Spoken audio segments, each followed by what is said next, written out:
qual que é uma das frustrações sérias de trabalhar com arte? É muito difícil quantificar o seu resultado. Quando você quer fazer lucro, quando você quer vender alguma coisa, você tem estatísticas muito reais do que é sucesso, do que não é.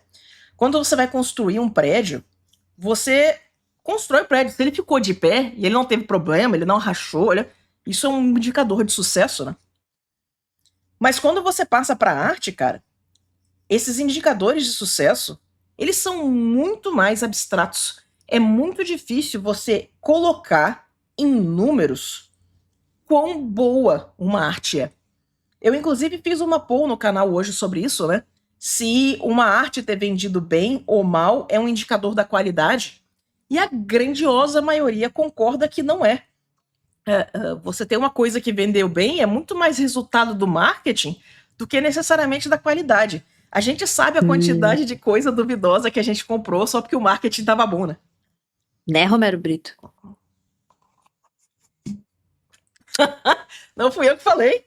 Foi a voz do além, não tem nada a ver com isso. Mas sim. Então, o que acontece, tá? Existe toda a indústria do entretenimento.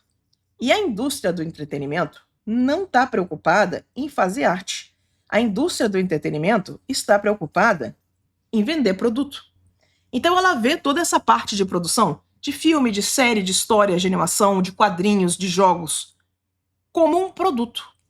A atitude do mercado nunca foi tipo, vamos possibilitar que a arte exista. Não, não é. Não é assim. Você faz um trem, se não vender, você falhou o próximo, saca?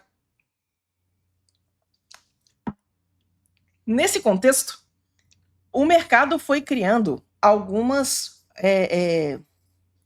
ferramentas, algumas medições. Ele foi criando alguns recursos, né? E esses recursos nem sempre dão o resultado que a galera gostaria. Mas eles são meio dogmáticos. Como eles são mais fáceis de medir, né? Como eles são mais fáceis de quantificar, a gente tem essa sensação de que a gente está realmente conseguindo medir quão bem sucedida uma arte foi. Só que isso não é verdade. Então, por exemplo, eu acho que os likes meio que caem nesse... eles caem nesse paradoxo, nesse dilema, nesse falso indicador. Você tem a sensação que, ó, se o cara tiver muito like e muito seguidor, ele é um bom artista. Isso não é verdade. Ele pode ser um artista popular, mas não significa que a galera que estuda arte vai considerar ele um bom artista. E aí você pode, olha como é que o lance da arte é complicado. Você pode, inclusive, começar a questionar esse lance do tá. E quem que é que decide o que é uma boa arte? Porque essas pessoas que decidem o que é uma boa arte, historicamente, tem um monte de viés e tem um monte de preconceito, né? Por que a gente confia nelas para dizer o que é uma boa arte? Porque é um pessoal que fala que, olha, cara, a arte boa mesmo é a arte europeia. Se você não fizer arte europeia, saca, você não vai... Você quer dizer mangá? Não, mangá não é arte. Mangá não vai no museu, saca? Então, entende as problemáticas que tem em cima? E isso é divertido, porque isso é um assunto divertido de pensar sobre. Porque o que aconteceu? Quando lançou o primeiro Guerra nas Estrelas, né, o primeiro Star Wars, o George Lucas tinha acabado de ler um livro chamado O Herói de Mil Faces. Esse Herói de Mil Faces foi o livro que deu a ideia da jornada do herói. Só que assim, ó, quando eu li o Herói de Mil Faces, a sensação que eu tive é que o livro era muito mais, olha que interessante, existem algumas coisas, né, que você consegue observar em vários mitos na história da humanidade e que eles têm coisas em comum. Só que existe uma crítica muito boa sobre a jornada do herói, é que, tipo, ela é tão genérica que você basicamente consegue encaixar qualquer história ali dentro. É só uma questão de você botar a frase do jeito certo que tudo parece a jornada do herói. Só que o que aconteceu, né? Para Hollywood, para o pessoal que estava preocupado em encomendar arte para vender como produto, né? Esse pessoal viu um jeito de tipo, olha, achamos a fórmula do sucesso. Se você sempre fizer desse jeito, a arte sempre fica boa. Será que isso é verdade? Pro pessoal que vende o produto, eles queriam muito acreditar que era, sabe? Então, lentamente, a gente foi passando de um ambiente em que a gente contratava artistas, né? Pra tipo, olha só, vou contratar um diretor de cinema que já fez projetos muito bons, vou dar dinheiro pra ele e vou deixar ele fazer o projeto que ele quer. A gente pegou essa ideia e tipo, não. Agora, o pessoal do marketing faz uma lista e tipo, ó, um filme bem sucedido precisa ter isso, aquilo e aquilo outro. Aí precisa ter amarelo, precisa ter vermelho, precisa ter azul, saca? E aí, eles passaram a contratar os diretores de cinema não para você executar a sua visão, não para você ter a oportunidade de executar um projeto que você gostaria, mas sim, tipo, olha só, eu preciso ter um filme que tem amarelo, vermelho e azul e faz esse roteiro pra gente, mas ele tem que seguir esse padrão aqui, porque é esse padrão que dá certo, esse padrão que dá boa arte. Esse aqui é a fórmula mágica do sucesso. E quando a gente inverteu essa relação, quando a gente parou de contratar as pessoas para executar a visão delas e a gente começou a contratar elas como se elas fossem uma pessoa fazendo commission, né? Elas estão executando a visão da equipe de marketing, do pessoal das vendas. Eu acho que é aí que o negócio começou a sair do trilho. Porque, né? Oi, galera do game, eu sei que vocês estão aí. Quantos clones de Fortnite existiram? Quantos projetos que a gente estava empolgado para que o jogo saísse? E aí o pessoal do marketing falou, não, o que tá vendendo agora é Fortnite, faz ficar igual ao Fortnite.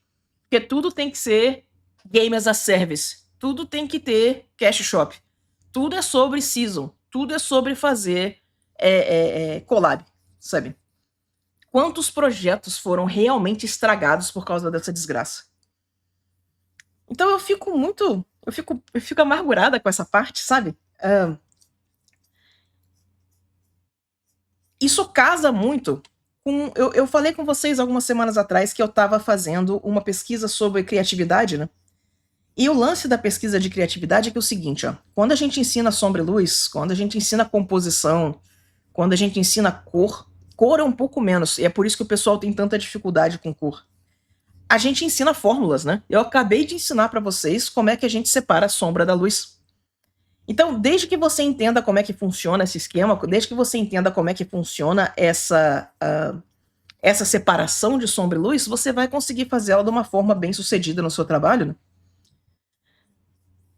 Então, quando a gente passa para criatividade, quando a gente passa para a parte do tipo, olha, e como é que faz um projeto pessoal foda, a gente está tentando encontrar a mesma fórmula do tipo, olha, se eu preencher esses requisitos, vai sair um portfólio de concept muito bom. E não tem fórmula para criatividade, galera. Não tem fórmula para ideia boa, sabe? E ainda existe todo aquele argumento que não é ideia boa, é execução. É você saber o que você está fazendo. É você pegar uma coisa que não teria leitura e consertar a leitura dela. É você pegar um problema visual muito complicado e organizar ele para ele ficar legível para você conseguir reproduzir ele na sua arte, né? E aí começa a parte complicada. A gente vem com essa ideia como se fosse só aplicar as nossas fórmulas. Tipo, quando a gente começa a aprender sombra e luz, cor, essas coisas, a gente fala, cara, eu entendi desse jeito. E o que é o processo de arte, se não uma grande desconstrução do tipo, eu achei que era assim, mas eu estava errado. Então, eu vou mudar a forma como eu penso para fazer do jeito que dá certo. Então, quando você vem com a parte de vou fazer o meu projeto próprio, você já vem com o pensamento de que não, tudo que eu tentei fazer por conta estava errado. Então, as pessoas que sabem o que é um projeto bom vão me ensinar o que é um projeto bom de ser produzido, né? E não é isso. É aqui que a gente começa a inverter a relação. A gente pega e a gente tem que explorar os nossos gostos. O que fez você começar a ser artista em primeiro lugar? O que te chamou a atenção? Quando você começou a fazer arte, né, você já tinha uma distinção natural, você tinha uma intuição de que, tipo, cara, isso aqui é bom, eu quero fazer assim, sabe? E a gente vem desconstruindo essa confiança Porque, tipo, porra, eu entendi luz e sombra errado. Eu entendi composição errado. Eu entendi cor errado. Tinha jeitos melhores de fazer. Então, quando as pessoas virem e falam, não, mas confia no seu gosto, cara, tipo, meu gosto deve estar errado também. Eu não.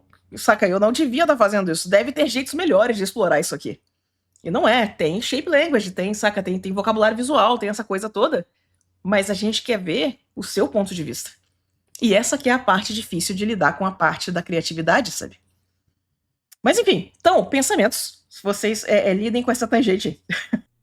Você assistiu um corte da minha live. Se você curtiu o que você viu, não esquece de dar like, dar subscribe.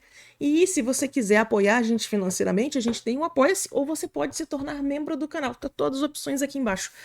Se você quiser participar da live e fazer perguntas, é toda quarta-feira, 19 horas. Te vejo lá.